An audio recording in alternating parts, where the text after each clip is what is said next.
நமது சங்கத்தினுடைய துணைத் தலைவர் தோழர் ஜெயமூர்த்தி அவர்களே, எனக்கு முன்னால் ஏன் யூபிஎஸ் என்கின்ற இந்த நாட்டாகார பென்ஷன் திட்டத்தை அரசு ஊழியர்கள் நிராகரிக்கிறார்கள், ஏற்க மறுக்கிறார்கள் என்பதனை தெளிவாக இங்கே எடுத்துச் சொல்லிய அன்பு தோழர் முகமது மீரா அவர்களே, என்ஜிஓ அசோசியேஷனுடைய செயலாளர் தோழர் ஸ்ரீதர் அவர்களே, அரசு சட்டங்களுடைய நிர்வாகிகளே, தோழர்களே, சகோதரர்களே, சகோதரிகளே, நாளெங்கிலும் இன்றைக்கு யூபிஎஸ் சம்பந்தமாக ஒரு மிகப்பெரிய விவாதம் நடந்து வருகின்றது. அரசு வழக்கம் போல் எப்படி நம்முடைய ஆர்டினன்ஸ் கட்சி கார்பரேஷனாக மாறிய பிறகு கார்பரேஷன் ஆனால் ஏனும் பாலும் ஓடும் ஆர்டினன்ஸ் கார்பரேஷன் ஒரு சுபிட்சமான எதிர்காலத்தை நோக்கி செல்லும், அதனுடைய தொழிலாளர்களுடைய வாழ்க்கையெல்லாம் பலம் பெறும் என்று மத்திய அரசு தன்னுடைய ஆதரவாளர்களை வைத்து கட்டுரைகள் எல்லாம் எழுதிக் கொண்டிருக்கிறார்களோ, டிவி சேனல்கள் நடத்தினார்களோ, அதே போன்று இப்ப திருடனை செயல்படுத்தியதை போல இந்த யூபிஎஸ் அறிவித்து மத்திய அரசு சிக்கிக் கொண்டிருக்கின்ற சூழ்நிலையில் அதனுடைய ஆதரவாளர்களை எல்லாம் அழைத்து கட்டுரைகளை எழுதிக் கொண்டிருக்கிறார்கள். நான் வழக்கம் போல் காலையில் இந்தியன் எக்ஸ்பிரஸ் பத்திரிகையை வாங்கி படித்துக் கொண்டே வருகின்ற போது அதனுடைய நடுப்பக்கத்தில் பிஜேபி ஆதரவாளர் ஒருவர், அவர் பேராசிரியர் என்று தன்னை சொல்லிக் கொள்கிறார், பொருளாதார பேராசிரியர் என்று. அவர் இன்றைக்கு இந்தியன் எக்ஸ்பிரஸ்ல வந்து ஒரு கட்டுரை எழுதியிருந்தார். அதில் யூபிஎஸ்ஐ பாராட்டி ஊழியர்களுக்கு எவ்வளவு பெரிய நன்மையை தரக்கூடிய திட்டம் இது அப்படின்னு அதை ஆதரித்து அவர் எழுதியிருந்தார் கட்டுரை. அப்ப இது இன்றைக்கு ஒரு விவாத பொருளாக மாறி இருக்கின்றது. விவாத பொருளாக மாற்றியது நமக்கு பெரிய பங்கு உண்டு. ஏன் நமக்கு பெரிய பங்கு உண்டு அப்படின்னு சொல்லி கேட்டீங்கன்னா, நாம மட்டும்தான் அந்த கமிட்டியை புறக்கணித்தோம். சோமநாதன் கமிட்டியை நாம் மட்டும்தான் புறக்கணித்தோம். ஏன் புறக்கணித்தோம் அப்படின்னு சொல்லி கேட்டீங்கன்னா, அவர் ரொம்ப தெளிவா சொல்லிட்டார். I cannot go beyond my mandate. எனக்கு அரசு என்ன சொல்லி இருக்கிறது அப்படின்னு சொன்னா, புதிய பென்ஷன் திட்டத்தில் சில மாறுதல்களை கொண்டு வர வேண்டும் என்று சொல்லி இருக்கிறது தவிர பழைய பென்ஷன் திட்டத்தை மீண்டும் அமல்படுத்து என்று பரிந்துரைக்க என்னிடம் அரசு சொல்லவில்லை. ஆகவே I cannot recommend for restoration of old pension scheme அப்படின்றத தெளிவாக டிவி சோமநாதன் அவர்கள் தெரிவித்துள்ளார். அவர்கள் தெரிவித்து விட்ட பிறகு அவர்கள் பேசிட்டு பார்த்திருக்கிற என்ன அர்த்தம் இருக்கு? அதன் பிறகு உச்சகட்டமாக பார்த்தீர்கள் என்று சொன்னால், ஜூலை 15ஆம் தேதி அன்றைக்கு, ஜூலை 6-15 அன்றைக்கு அழைக்கிறார்கள், அழைத்து பேசுகிறார்கள். அதுல என்ன பேசுகிறார்கள் என்பது யாருக்குமே தெரியாது. அந்த கூட்டத்துக்கும் ஏழையே போனேன். அதன் பிறகு பார்த்தீர்கள் என்று சொன்னால், ஆகஸ்ட் 22ஆம் தேதி எனக்கு ஒரு கடிதம் வருகிறது. ஏனென்றால் ஏஐடிஎஸ் சார்பில் நேஷனல் கவுன்சில் தேசிய கேபினட் கமிட்டியில் நான் ஒரு மெம்பர், 12 பேர் கொண்ட அந்த குழுவில் நான் ஒருத்தர். அப்ப இந்த 12 பேருக்கும் ஒரு கடிதம் வருது, எனக்கு கடிதம் வருது. திறந்து பார்த்தா ரொம்ப ஆச்சரியம். பிரதமர் அவர்கள் உங்களை சந்திக்க விரும்புகிறார். மத்திய அரசு ஊழியர்களுடைய பிரதிநிதிகளாக இருக்கக்கூடிய உங்களை பிரதமர் அவர்கள் 24ஆம் தேதி சந்திக்க இருக்கிறார். நீங்கள் சனிக்கிழமை அன்றைக்கு முழு நாளும் டெல்லியிலேயே இருக்க வேண்டும். பிரதமர் உத்தரவில் இருந்து வந்த பிறகு நேரம் சொல்லுவார், அப்பொழுது நீங்கள் பிரதமரை சந்திக்க வேண்டும் அப்படின்னு ஒரு கடிதம் வருது. 10 வருடமாக நம்ம மீது இல்லாத ஒரு பாசம், நம்ம மீது இல்லாத ஒரு கம்பேஷன், ஒரு கருணை இதற்கு வெளியிருந்து வருது அப்படின்னு சொல்லி நம்ம யோசிச்சு விசாரிச்சோம். ஏன்னா அந்த கால் லெட்டர்ல வந்து எந்த அஜெண்டாவே இல்லை. மீட்டிங் நம்மளை கூப்பிடுற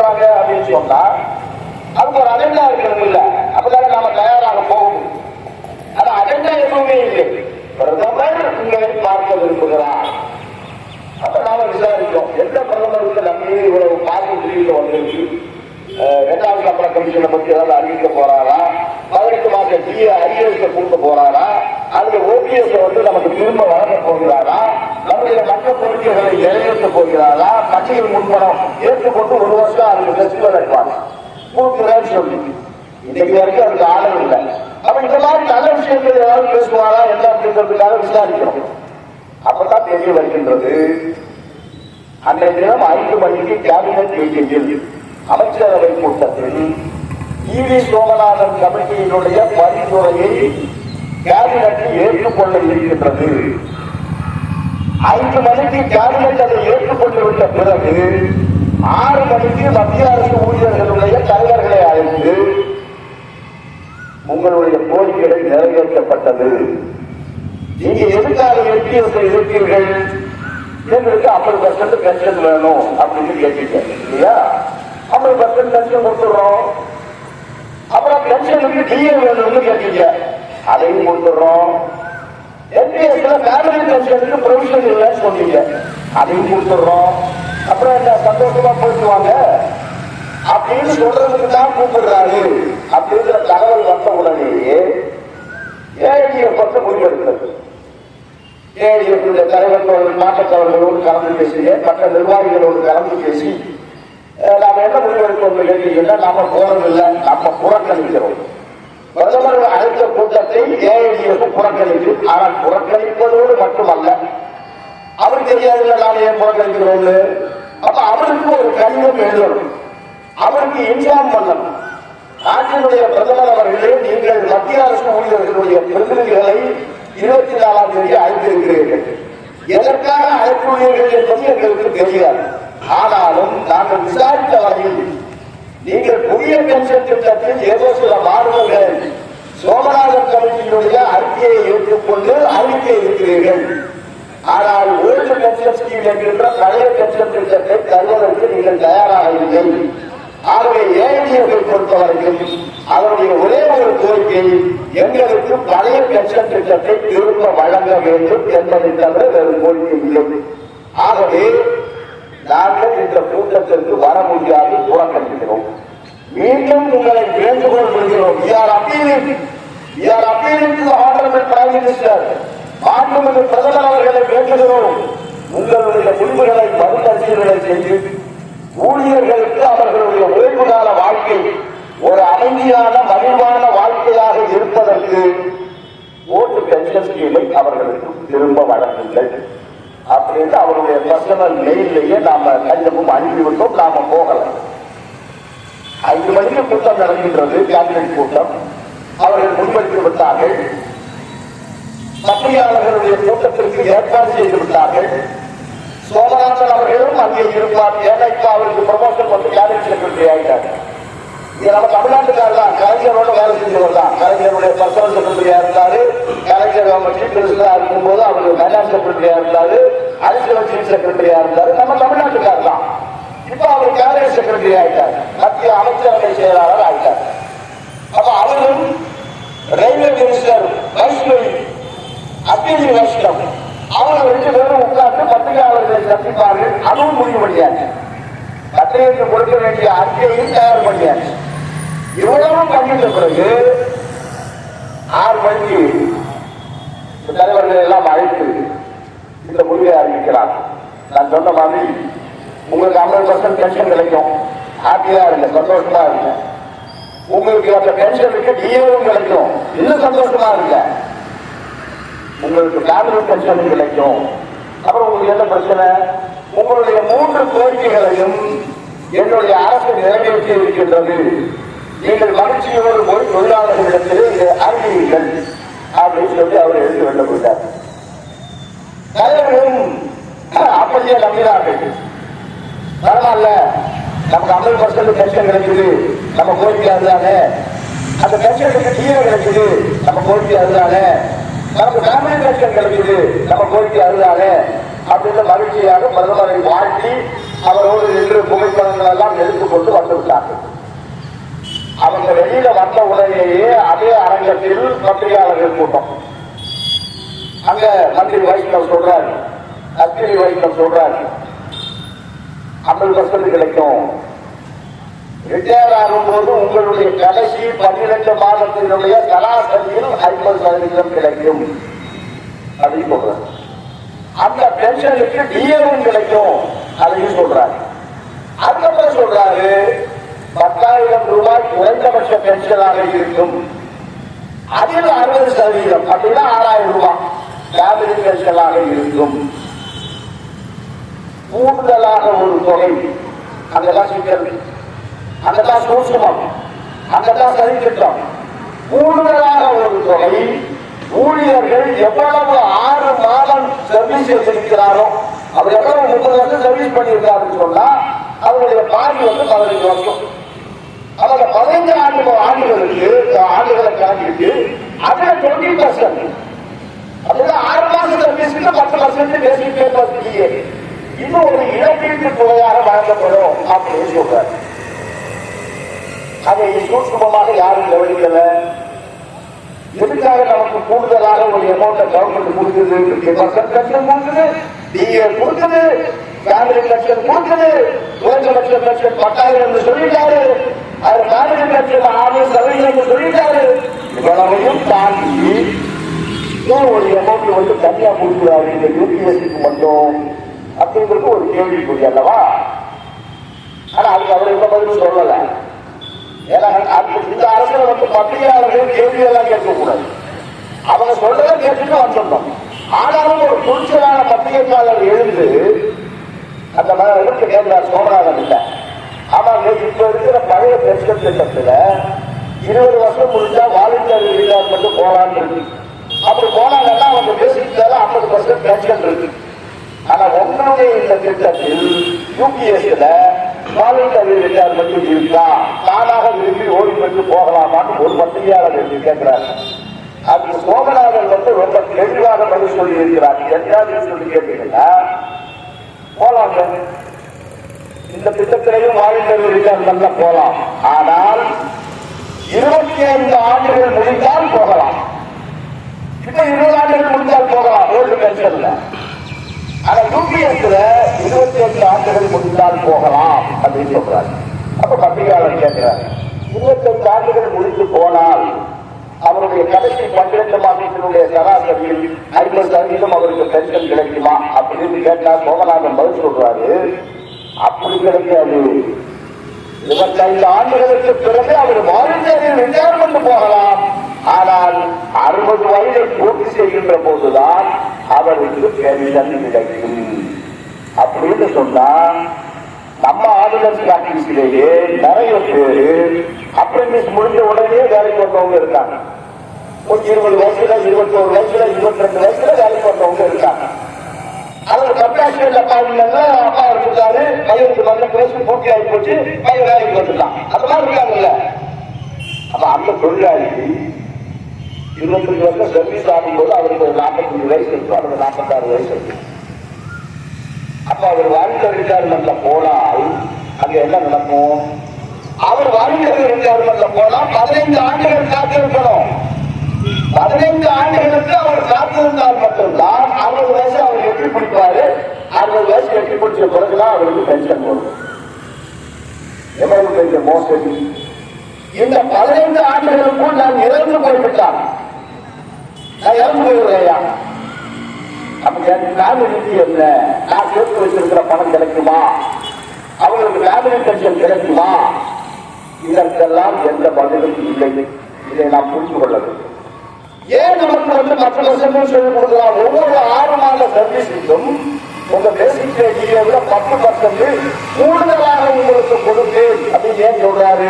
நம்மளால இருக்கிற பாக்கத்தினாலயா? அது இல்ல, நாம சேர்த்து வைக்கக்கூடிய தொகை, அரசு நமக்காக போடுகின்ற தொகை, இது எதுவுமே நமக்கு கிடைக்காது. இந்த சூட்சுமத்தை, இந்த சைத்திட்டத்தை யாருமே புரிந்து கொள்ளவில்லை. 50% பென்ஷன் கொடுக்கிறேன் சொன்னோடனே சந்தோஷமாயிட்டாங்க, உனக்கு டிஏ கிடைக்கும் சொன்னோடனே சந்தோஷமாயிட்டாங்க, ஃபேமிலி பென்ஷன் கிடைக்கும் சொன்ன உடனே சந்தோஷமாயிட்டாங்க. ஆனா அதுக்கு கீழே 6 மாசத்துக்கு நான் 10% பேசிட்டு டிஏ ஒரு இழப்பீடாக கொடுப்பேன்னு சொல்றாங்க. அந்த இழப்பீடு எதற்காக அப்படின்னு அதுக்கப்புறம் உள்ள போய் ஆராய்ச்சி செய்யும் போதுதான் தெரிய வருகின்றது, உங்க பணத்துல எதுவுமே திரும்ப கிடைக்கும். நீங்க ரிட்டையர் ஆகும்போது பாத்தீங்கன்னா எம்பிஎஸ் ஊழியர்கள் எனக்கு அம்பாஜாரியில இருந்து கால்குலேட் பண்ணி காட்டியிருக்காங்க. நம்ம தோழர்கள் கொஞ்சம் பேருக்கு ஊதியத்தை கால்குலேட் பண்ணி காட்டினாங்க. நான் ரிட்டையர் ஆகும்போது இந்த ட்ரெண்டிலே போனால் எம்பிஎஸ்ல எனக்கு 1.5 கோடி 1.25 கோடி ரூபாய் பணம் சேர்ந்துடும். சராசரியா இப்போ 8% ரிட்டர்ன் கிடைக்கலாம். 8ல இருந்து 10% வரைக்கும் அவர்கள் சேர்த்து வைக்கக்கூடிய தொகைகள் ரிட்டர்ன் கிடைக்கும்.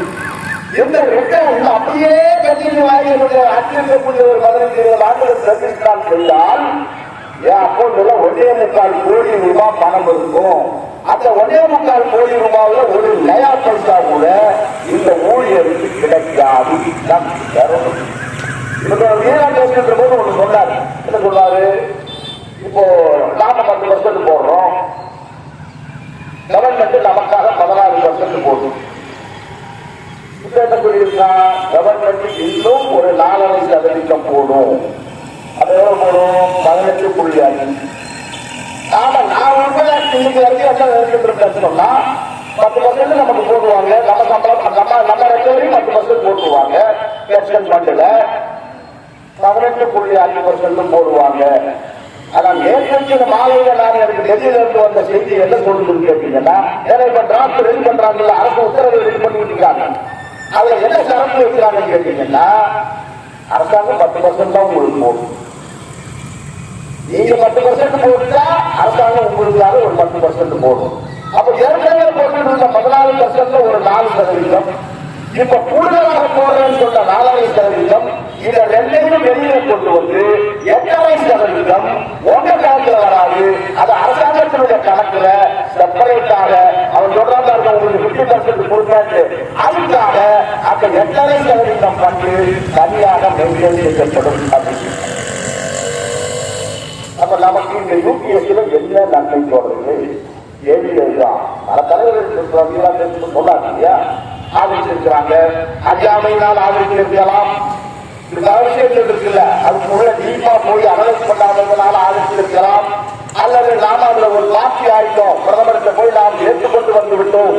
ஆகவே நாம் அதை எதிர்க்காமல் அதை ஆதரித்து பேசுவதுதான் சிறப்பாக இருக்கு. பல்வேறு சிந்தனைகள் இருக்கலாம். ஆனால் நாட்கள் நெருங்க தோணுது, ஒன்றத்தின் ஒன்றாக வெளியில வருது. இப்போ என்ன சொல்லியிருக்காரு சோமநாதன் கேபினட் முடிவுல? நம்ம தலைவருக்கு போட்டாரு, நீ ஆப்ஷன் கொடு, நானாக உள்ள யூபிஎஸ்ல மாற்ற மாட்டேன். உனக்கு என்பிஎஸ் வேணும்னா நீ என்பிஎஸ் எழுதிரு, யூபிஎஸ் வேணும்னா யூபிஎஸ் போகும். நீ தான் முடிவு பண்ண. அதுல ஒரு விஷயம் என்னன்னு கேட்டீங்கன்னா, இன்னைக்கு என்பிஎஸ்ல இருக்கக்கூடிய தோழர்கள் இருக்காங்க பாருங்க. நம்ம நீண்ட நெடிய போராட்டம் நடத்தி அவர்கள் பணியில் இருக்கும் போது இழந்து போனால் அவர்களுடைய குடும்பத்தினுடைய பாதுகாப்பிற்காக பழைய பென்ஷன் திட்டத்தை அமல்படுத்த வந்து இன்னைக்கு என்பிஎஸ்ல இருக்கக்கூடிய தோழர்கள் நீங்கள் அத்தனை பேரும் எழுதி கொடுத்திருக்கின்ற மேனேஜ்மெண்ட்டுக்கு, ஒருவேளை நான் பணியில் இருக்கும் போது இழந்து போய்விட்டால் என்னுடைய குடும்பத்தாருக்கு பழைய பென்ஷன் திட்டம் சீனியர் பென்ஷன் ரூல் 1972 அடிப்படையில் ஃபேமிலி பென்ஷன் கொடுங்க அப்படின்னு எழுதி கொடுத்துருக்கோம். அது எவ்வளவு பெரிய பாதுகாப்பு நமக்கு. ஏன்னா நம்ம யாருக்குதான் ஆயுள் நிச்சயம் இல்லை, கைக்கு மட்டும் காலையில் ஒழுங்கு இருந்தாதான் நிச்சயம். அதாவது வாழ்க்கையினுடைய எதார்த்தம் அதுதானே. அப்ப நாம போயிட்ட பிறகு நம்முடைய குடும்பத்திற்கு ஒரு பாதுகாப்பு இன்றைக்கு அந்த பழைய பென்ஷன் திட்டத்தில் இருக்கிற. அதுக்கு நாம எல்லாம் ஆப்ஷன் கொடுத்துருக்கோம். என்பிஎஸ் ஊழியர்கள் அத்தனை பேரும் ஆப்ஷன் கொடுத்துருக்கோம். ஆனால் ஒருவேளை யூபிஎஸ்ல எனக்கு லாபம் இருக்குன்னு சொல்லி நம்ம யூபிஎஸ்க்கு ஒரு ஆப்ஷன் கொடுத்தால், சிசிஎஸ் பென்ஷன் ரூல்ல எனக்கு ஃபேமிலி பென்ஷன் வேணும்னு கொடுத்தா அந்த பென்ஷன் அந்த ஆப்ஷன் காலாவதி ஆகிடும். ஏன்னா இதுல ஃபேமிலி பென்ஷன் 6000 ரூபாய் நிர்ணயம் பண்ணிட்டான். உங்க பென்ஷன்ல 60% உங்களுக்கு ஃபேமிலி பென்ஷன் நிர்ணயம் பண்ணிட்டான். சிசிஎஸ் பென்ஷன் ரூல்ல எனக்கு ஃபேமிலி பென்ஷன் வேணும் அப்படின்னு நீங்க எழுதி கொடுத்த ஆப்ஷன் இருக்குதாங்க, அது காலாவதி ஆகும். அது காலாவதி ஆகும். பழைய பென்ஷன் திட்டத்தில் இருக்கிறோம். நான் இருக்கிறேன் 8வது சம்பள கமிஷனுக்காக நம்ம கோரிக்கை வைத்து போராடுகிறோம். நாளைக்கே 8வது சம்பள கமிஷன் வந்து ஊழியர் மாற்றம் ஊழியர்களுக்கு நடந்தால் எவ்வளவு சதவீதம் ஊழியர்களுக்கு அதிகம் கிடைக்கின்றதோ அந்த ஃபிட்னஸ் ஃபேக்டர் பென்ஷன்தாரர்களுக்கும் கிடைக்கும். அப்படின்னா ஒவ்வொரு பே கமிஷன்லையும் ஊழியர் அவர்களுடைய பென்ஷனில் உயர்வு ஏற்படும். யூபிஎஸ்சியில் அப்படி உண்டா? அப்படி இல்லை. அப்ப நீங்கள் கூட்டி கழித்து எப்படி பார்த்தாலும் சரி, இன்றைக்கு ஒவ்வொரு அரசு ஊழியர்களும் மிக தெளிவான ஒரு நிலைப்பாட்டிற்கு வந்திருக்கிறார்கள். யூபிஎஸ் எனக்கு எந்த நன்மையும் இல்லை. அதோடு ஒப்பிடும்போது எம்பிஎஸ் பரவாயில்லை என்று பேச வைக்கின்ற சூழ்நிலைக்கு வந்திருக்கிறார்கள். கணக்கு போட்டு காட்டியிருக்காங்க. எனக்கு நாக்பூர்ல இருந்து முதல்ல ஒரு இடம் தொடர் அனுப்புறாரு. அவர் சொல்றாரு, நான் ரிட்டையர் ஆகும் போது அவரோட சின்ன வயசுல வேலைக்கு வந்துட்டாரு. அவருடைய அக்கௌண்ட்ல இப்போ ஒரு 25 lakhs இருக்கு. அவருக்கு இன்னும் 25 years சர்வீஸ் இருக்கு. அவர் சொல்றாரு, நான் ரிட்டையர் ஆனா எனக்கு 1,73,00,000 ரூபாய் கிடைக்கும். இந்த ட்ரெண்ட்ல நான் பேக்கமிஷனை பத்தியோ மற்ற எதையுமே நான் போடல. இந்த ட்ரெண்ட் அப்படியே வருஷத்துக்கு 3% இன்கிரிமெண்ட், 2 DA 7%, 3%, 4%, 7% இப்படியே போனால் நான் ரிட்டையர் ஆகும் போது 1,73,00,000 ரூபாய் என்னுடைய அக்கௌண்டில் இருக்கும். அதுல எனக்கு 60% கவர்மெண்ட் கொடுத்துருவான். 40% நான் ஆனுட்டி பர்ச்சேஸ் பண்ணணும். ஆனுட்டி பர்ச்சேஸ் பண்ணினால் எனக்கு அந்த 40% எனக்கு எப்படி ஒரு 70,000 கிடைக்கும் பென்ஷன். அதுல நான் இந்த 60% எனக்கு கொடுத்ததை கொண்டு போய் நான் எங்கேயாவது பிக்ஸட் டெபாசிட்ல போட்டா, அதுக்கு வேற எங்கேயாவது நான் இன்வெஸ்ட்மெண்ட் பண்ணா அதுல எனக்கு ஒரு 1,00,000 ரூபாய் வருமானம் வரும். அப்ப மக்கள் என்னுடைய பென்ஷன் என்பிஎஸ் நான் இருந்தாலே 2 லட்சத்துக்கு மேல போகும். நான் எதுக்கு இந்த உறவாடி யூபிஎஸ்க்கு வரணும்? இதையெல்லாம் தாண்டி நான் இறந்து போய்விட்டா என்னுடைய 40% பணம் அங்கே இருக்குல்ல, அதுல நான் பென்ஷன் வாங்கிட்டு இருக்கிறேன். அந்த 40% என் குடும்பத்துக்கு போய் சேர்த்துரும். என்னுடைய ஃபேமிலிக்கு போய் அந்த 40% சேர்த்துரும். 60% எனக்கு கிடைச்சிருது, 40% கிடைச்சிருது. அப்படி எனக்கு என்ன பிரச்சனை? ஆனால் யூபிஎஸ் 60% கிடைக்காது, 40% கிடைக்காது. அப்படி எனக்கு என்ன கிடைக்கும்? அதுக்கு ஒரு கேள்வி வருது. ஒவ்வொன்றா போகும்போது கேள்வி நம்ம மனசுலயே வருது. இந்த திட்டம் 1/4/2025 அமலுக்கு வரும் அப்படின்னு சொல்லலாம். அதை இன்னொன்று சொல்றான், 1/4/2025 அமலுக்கு வந்தாலும் அதற்கு முன்னால் என்பிஎஸ் வந்தவர்களுக்கும் இது அமல்படுத்தப்படும். எப்படி அமல்படுத்தல? 60% அவருக்கு ஏற்கனவே கொடுத்துட்டேன். இப்ப அந்த 60% திரும்ப என்கிட்ட கொண்டு வந்து குழு அப்படின்னா அந்த தொழிலாளி 60% எங்க போவார்? கையில வச்சுட்டு இருக்காரா? 1/4/2025 அமலுக்கு வரும். ஆனால் அதுக்கு முன்னாடி ரிட்டையர் ஆன ஊழியர்களும் அவர்கள் இருந்தால் யூபிஎஸ்க்கு வரலாம். பின்தேறிட்டு அவர்களுக்கு ஆப்ஷன் வழங்குவோம் அப்படிங்கிறான். பின்தேறிட்டு நீ ஆப்ஷன் வழங்கினால் 60% எனக்கு கொடுத்த அமௌண்ட்டை நீ திரும்ப கொண்டு வந்து கொடு, 40% நீ வாங்கிட்டு இருக்கிற பென்ஷன் அந்த பணமும் உனக்கு கிடைக்காதுன்னு சொல்லிடுவான். இது ஒரு சூழ்நிலை இருக்கு.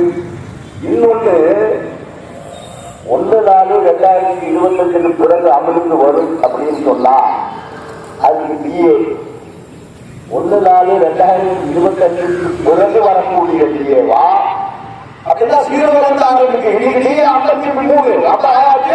இப்ப 3% வரப்போம் 53. அடுத்த ஏப்ரல் வரும்போது அது 57 ஆயிடும். அப்ப 1/4/2025 பிறகு ஒருவர் ரிட்டையர் ஆனால் ஒருவேளை யூபிஎஸ்க்கு ஆப்ஷன் கொடுத்து அவருக்கு அந்த பென்ஷன்ல 57% டிஏ கிடைக்குமா? அதுக்கு 1/4/2025 நான் 0 இருந்து ஆரம்பிப்பேன், அதுல இருந்து வரக்கூடிய 3% 2% தான் உனக்கு கொடுப்பேன் அப்படின்னு சொல்லுவானா? மோடி அரசை நம்ப முடியுமா? மோடி அரசு மட்டும் இல்ல தோழர்களே, ஒரு 5 நிமிஷத்துல முடிச்சிடுறேன். மோடி அரசு மட்டும் இல்ல, எந்த அரசுமே என்னுடைய 42 ஆண்டு கால அனுபவத்தில் எந்த அரசுமே அறிவிக்கின்ற போது நிறைய இனிப்பை அவர்கள் கலவி அறிவிப்பார்கள். பத்திரிகையாளர்கள் ஃப்ரண்ட் பேஜிலேயே போட்டுருவாங்க, டிவி சேனல்ல அனௌன்ஸ்மெண்ட் வரும். ஆனா ஒரு மாசம் பொறுத்து 2 மாசம் பொறுத்து தான் கவர்மெண்ட் ஆர்டர் வரும். அது வரும்போது தான் தெரியும், யாருக்கும் தெரிய போகிறது. எந்த பத்திரிகைக்காரனும் எழுத மாட்டான், எந்த டிவி சேனல்காரனும் டிஸ்கஸ் பண்ண மாட்டான். அது வரும்போது தான் தெரியும் அதுல எவ்வளவு ஆபத்துகள் நிறைந்த ஒரு திட்டம் இது. என்னுடைய ஒரே ஒரு அனுபவத்தை 2 நிமிடத்தில் சொல்லி முடித்து விடுகிறேன். 1984 அக்டோபர் மாதம் 14ஆம் தேதி 14 அக்டோபர் 1984 மறக்க முடியாத நாள் என்னுடைய வாழ்க்கை. இதே மாதிரி 4000 பேர் வேலை செஞ்சாங்க. 4000 பேர் வேலை செஞ்சு ஒரு மிகப்பெரிய கூட்டத்தை நடந்துட்டு இருக்கு. எதுக்காக? கையெழு தொழிலாளர்கள் உட்பட உள்ள அனைத்து ரேஷனுக்கும் பதவி உயர்வு விகிதாச்சாரம் வேணும். 15, 20, 65, 15% HS1, 25% HS2, 65% ஸ்கில்டு, அந்த 15% 10%, 1.5% MCM. முதல்ல நம்முடைய டிஃபென்ஸினுடைய வரலாற்றில் ஒரு பதவி உயர்வு விகிதாச்சாரம் இதான் கோரிக்கை. இந்திரா காந்தி பிரதமர் அவரே அன்றைக்கு பாதுகாப்பு அமைச்சருக்கு கூட அரசு போதுமானது சொல்லிட்டார். கமிட்டி ரெக்கமெண்டேஷனை ஏற்க மாட்டோம்னு சொல்லிட்டார். அன்றைக்கு நம்முடைய சம்மேளனத்தினுடைய தலைவர் எஸ் எம் பானர்ஜி 4 முறை கான்பூரிலிருந்து எம்பி ஆனவர். இந்திரா காந்தியினுடைய குடும்ப நண்பர். அவர் நம்முடைய மூத்த தலைவர்கள் S M Banerjee, S M Joshi, Dave Mathew, இந்த தலைவர்கள் எல்லாம் இந்திரா காந்தியினுடைய வீட்டிற்கு முன்னால் நாங்கள் 15ஆம் தேதி அன்றைய தினம் ஸ்ட்ரைக் ஆரம்பமாகும். Internet strike. நாடு முழுவதும் பாதுகாப்புத்துறை ஊழியர்கள் இந்த இன்டர்நெட் ரேஷியோ ரிவிஷன் செய்யணும். அதாவது இன்டர்நெட் ரேஷியோ அமல்படுத்தணும். முதல்ல பாதுகாப்புத்துறை அப்படின்னு ஒரு கால வரையற்ற வேலை நிறுத்தம் துவங்க இருக்கிறார்கள். 15/10/84. அங்க டெல்லியில் 16/13/84 இருந்து நாங்க உண்ணாவிரதம் உட்கார்வோடு நோட்டீஸ் கொடுத்து அவர்கள் எல்லாம் இந்திரா காந்தி வீட்டுக்கு முன்னாடி போய் உட்கார்றாங்க. நாங்க 14ஆம் தேதி இங்க கேபிஐடி நடத்தி நாளையிலிருந்து 4 வேலைக்கு வராதீங்க, நாளையிலிருந்து காலவரையற்ற வேலை நிறுத்தம், இது செய்யலன்னா நம்ம கையக்காரங்களுக்கு உட்பட ரேஷியோ கிடைக்காது அப்படின்னு சொல்லிட்டோம். அவங்க அங்க உண்ணாவிரதம் இருக்காங்க. நாங்க இங்க பேசிட்டு இருக்கோம். இந்த இடத்துல தான் டிஎஸ்சி இருந்தாங்க. டிஎஸ்சி காட்டூர் மட்டும் இதே பள்ளியில இருக்கு. அப்போ அந்த நாயக்கு ஒருத்தர் இருந்தார், ஒரு ஜேசி டிஎஸ்சியினுடைய தேசிய ஜூனியர் கமிஷனர் ஆபீசர். அவர் அங்கிருந்து ஓடி வரார். ராமன் பேசிட்டு இருக்காரு, நான் ஜாயின் செக்ரட்டரி நின்றுட்டு இருக்கிறேன். வரார். அப்ப அந்த வேலையெல்லாம் கிடையாது, கீழே மல்லாத்திரம் எல்லாம் பேசுறோம். பேசிட்டு இருக்கோம். அவர் வந்தார். மத்திய அந்த கூட்டாரு ஒரு நிமிஷம் வா அப்படின்னு நாங்க போனோம். இந்த ஸ்ட்ரைக் வாபஸ் ஆயிடுச்சு. எப்படியா சொல்றேன் நீ அப்படின்னு கேட்டேன். எஸ் எம் பானர்ஜி வந்து ஆல் இந்தியா ரேடியோல வந்து அனௌன்ஸ் பண்ணாரு. அப்ப வேற ஒரு கம்யூனிகேஷன் கிடையாது. ஒரு கம்யூனிகேஷன் இல்லாத காலத்தில் எங்களுக்கு மாதிரி அப்படி கட்டி விட்டா உலகம் மட்டும் போயிடுறது. நீங்க ஒண்ணு டெக்னாலஜி இல்ல, வசதி இல்ல. அப்ப ஆல் இந்தியா ரேடியோல எஸ் எம் பானர்ஜி வந்து பேசுறாரு. இந்திரா காந்தி அம்மையாருடைய வீட்டில் ஒரு ஒப்பந்தம் ஏற்பட்டுவிட்டது. எல்லா ட்ரெயின்களுக்கும் 15, 20, 65 ரேஷியோ கிடைக்கும். ஆகவே வேலை நிறுத்தம் வாபஸ் அப்படின்னாரு. நாங்க போய் அதெல்லாம் ராமசாமி சீரம் இல்லை, ராமசாமியினுடைய செயல்பட்டமாக ஸ்ட்ரைக் உடைக்கிறதுக்கு நீங்க ஏதாவது பண்றீங்களா? எங்களுக்கு எந்த தலைவர்கள் இல்லை. ஸ்ட்ரைக் நடக்கும், டிக்ளேர் பண்ணி கேட் மீட்டிங் முடிச்சுட்டு உள்ள போறோம். அன்னைக்கு செக்யூரிட்டி எல்லாம் தீர்மானங்களுக்கெல்லாம் அன்றைக்கு செக்யூரிட்டியினுடைய மிகப்பெரிய அதிகாரிகள் அவெல்லாம் இருக்கிறாங்க. எங்க சர்ச்சில் இருக்கு. அவங்கள அவர் கீழே வந்துட்டாரு. இல்ல நாளையே வந்துட்டாரு. உங்களையும் ராமனையும் கீழே மக்கள் கூப்பிடுறாரு அப்படின்னாரு. நாங்க 2 பேரும் போனோம். அது எதுவுமே பேசல. நாங்களே உங்க அப்படியே எஸ்பிடியூல கிடையாது. உடனே அவர் கீழே ராஜசேகரன் கிட்ட சொல்லி ஒரு எஸ்எம் பானர்ஜிக்கு ஒரு ட்ரங்கால் புக் பண்ணு அப்படின்னாரு. ஒரு 10 நிமிஷம் லைன் கிடைச்சாச்சு. ஏன்னா அவர் எப்படி கொண்டால வாங்கின டெலிபோன்றதுனால சீக்கிரம் லைன் கிடைச்சு. உடனே அவர் சொல்றாரு, ராமசாமி ஸ்பீக்கிங் ஹியர் மோசியம். தாதா, your 2 leaders are sitting here. They are not listening to all India radio. They say they will go for strike. Please tell them. அப்படின்னு கொடுக்குறாரு. உடனே நமக்கு இந்தி வராது. உடனே அவருக்கு ராமன் கொடுக்குறாரு. ராமன் பேசுறாரு. அவர் பேசி கொடுத்த உடனே கேட்டு கொடுக்குறாரு. நானும் ஆங்கிலத்தில் பேசுறேன். அவர் தலைவர் சொல்லிட்டார், ஸ்ட்ரைக் வாபஸ். நம்ம எல்லா ட்ரெயினுக்குமே இசிசியால பிரிதாக ஏற்றுக்கொள்ளப்பட்ட எல்லா ட்ரெயின்களுக்குமே இந்த 15, 20, 65 கிடைக்கும் அப்படின்னாரு. எல்லாருக்கும் கிடைக்குமா காங்கிரஸ் அப்படின்னு நான் கேட்கிறேன். எல்லாருக்கும் கிடைக்கும். எல்லா ட்ரெயினுக்கும் உங்க எதிர்ப்புனாலே கிடைக்கும். கொடுக்கல சந்தேகம் அப்படின்னாரு. ரொம்ப மகிழ்ச்சி. அன்றைக்கு மாலை தொழிற்சாலை இதே மாதிரி ஏப்ரல் 2 டிஸ்ட்ரிபியூட் பண்றோம். அந்த கிருஷ்ணபாரன் தலைமையில் நின்று பட்டாசு வெடிக்கிறோம். தையல் தொழிலாளர்களுடைய வாழ்க்கையை 20 வருஷம் எந்த பதவி உயர்வுமே இல்லாமல் இருந்த தையல் தொழிலாளர்களுக்கு, இளைஞர் தொழிலாளர்களுக்கு ஒரு பதவி உயர்வு கிடைக்கும் அப்படிங்கிற ஆசையோட இதெல்லாம் நம்ம பண்ணோம். அப்ப என்ன நடக்குது? அதான் காய்ச்சாச்சு. அப்புறம் 1 வாரம் பொறுத்து அந்த கவர்மெண்ட் ஆர்டர் வருது. என்ன இருக்கு தெரியுமா? இந்திரா காந்தியினுடைய வீட்டில் சம்மேளனத்தினுடைய மூத்த தலைவரை எஸ் எம் பானர்ஜி மாதிரி ரெப்யூட்டட் லீடர்ஸ், நம்ம மாதிரி சாதாரண தொழிலாளிகள், அவங்க பெரிய தலைவர்கள், அவர்கள் உட்கார்ந்து எழுதிய ஒரு ஒப்பந்தம், அதன் அடிப்படையில் வெளியிடப்பட்ட உத்தரவுகளை காட்டீங்கன்னு சொன்னா intergrade ratio in applicable only for 23 engineering trades அப்படின்னா அந்த ட்ரேடினுடைய லிஸ்டையும் போட்ட அந்த கவர்மெண்ட் ஆர்டர் 15/10/1994 அந்த லெட்டருடைய டேட் இன்னைக்கு நம்ம யூனியன் ஆபீஸ்ல மைண்ட்ல இருக்கு. புதிய தலைமுறை எடுத்து பார்க்கலாம். அதுல பாத்தீங்கன்னா only 23 engineering turner welder fitter filler engraver writer இதெல்லாம் தான். டெய்லர் இல்ல, கெமிக்கல் ப்ராசஸ் ஒர்க்கர் இல்ல, டேஞ்சர் பில்டிங் ஒர்க்கர் இல்ல, இப்படி வயர்மேன் இல்ல, இப்படி ஏராளமான ட்ரேடுகள் அதுல இல்ல. என்ன பண்ணுவீங்க? அன்றைக்கு ஆரம்பித்த போராட்டம் 15/10/84 ஆரம்பித்த போராட்டம் ஏடிஎஸ்ல நான் ஜெனரல் செக்ரட்டரியா வந்த பிறகு 2003ஆம் ஆண்டு 2000 நான் ஜெனரல் செக்ரட்டரியா வர பிஜேபி கவர்மெண்ட் அங்க வந்து ஜார்ஜ் பெர்னாண்டஸ் பாதுகாப்பு அமைச்சர் 2003ஆம் ஆண்டு தொடர்ந்து பேச்சுவார்த்தை நடத்தி எதுவும் நடக்காத காரணத்தினால் நாங்களும் போய் அவர் வீட்டுக்கு முன்னாடி உட்கார்றோம். 144 ஏரியா மொத்தமே. ஆனா அவர் தொழிற்சங்க தலைவர் போலீஸுக்கு சொல்லிட்டார், எல்லாமே என்னுடைய காங்கிரஸ் யாரையும் இங்க அரெஸ்ட் பண்ணக்கூடாது. அது உட்கார்ந்தோம். ஒரு 1.5 மணி நேரம் உட்கார்ந்து கோஷம் போட்டோம். அதுக்கப்புறம் அவரே வெளியில வந்தார். வீட்டுல தான் இருந்தார். வெளியில வந்து அப்படின்னு உள்ள கூட்டு போனார். நாங்க டீ பிஸ்கட் சாப்பிடறதுக்காக வரல, நீங்க செட்டில்மெண்ட் பண்ணுங்க, டீ பிஸ்கட் சாப்பிடுறோம், என்ன உங்களுக்கு வேணும்னார். இந்த மாதிரி விஷயம் சார் டெய்லர் உட்பட ஏராளமான ட்ரேடுகள் விட்டு போச்சு. எப்படி வேணும் கவர்மெண்ட் ஆர்டர் உனக்கு சொல்லுறார். 6 லட்சம் ட்ரேடு பேரே எழுதாதீங்க. ட்ரேடு பேர் எழுதி உங்க கார்போரேஷன் டைப்பிங் மிஸ்டேக்ல ஒரு ட்ரேடை விட்டுட்டான்னு சொன்னா அதை கொண்டு வரதுக்கு மறுபடியும் 20 வருஷம் போராடணும். அது அவசியம் இல்லை. இந்த டிஃபென்ஸ் ஆல் ட்ரேட்ஸ் இன்க்ளூடிங் அந்த கவர்மெண்ட் ஆர்டர் எடுத்து பாருங்க. 20/5/2003 கவர்மெண்ட் ஆர்டர்ல பாத்தீங்கன்னா இந்த சென்டென்ஸ் இருக்கும். டாக்டர் கேண்டஸ் ஆல் இந்த ரேஷியோ 84/2003 எத்தனை வருஷம் போறதில்லை. அப்ப எத்தனை சொல்றேன்னு கேட்டீங்கன்னு சொன்னா அரசு அறிவிக்கின்ற போது ஏராளமான இனிப்பான அறிவிப்புகளோடு அவர்கள் சொன்னார்கள். ஆனால் அதை அமல்படுத்துவதற்கான அரசு உத்தரவு வருகின்ற போதுதான் அந்த போராட்டங்களை களைவதற்காக பல ஆண்டுகள் நாம போராட வேண்டியது வரும். ஆகவே அருமை தோழர்களே, ஒரு சரியான திசைவழியில் நாம போயிட்டு இருக்கிறோம். இங்க மோசம் போட்டதுனால என்பிஎஸும் மோசடி, யூபிஎஸும் மோசடி, இரண்டுமே நம்முடைய பணத்தை கொள்ளையடித்து நம்முடைய பணத்தை வைத்து நமக்கு பென்ஷன் வழங்குகின்ற, அதிலும் என்பிஎஸ் நாம போட்ட பணம் கிடைக்கும், அரசு நமக்காக போட்ட பணம் கிடைக்கும். ஆனா யூபிஎஸ் ஒன்றுமே கிடைக்காது. ஆகவே இந்த 2 திட்டங்களையும் 2 பென்ஷன் திட்டங்களையும் நிராகரித்து பழைய பென்ஷன் தான் நமக்கு வேண்டும். Only we want old pension scheme.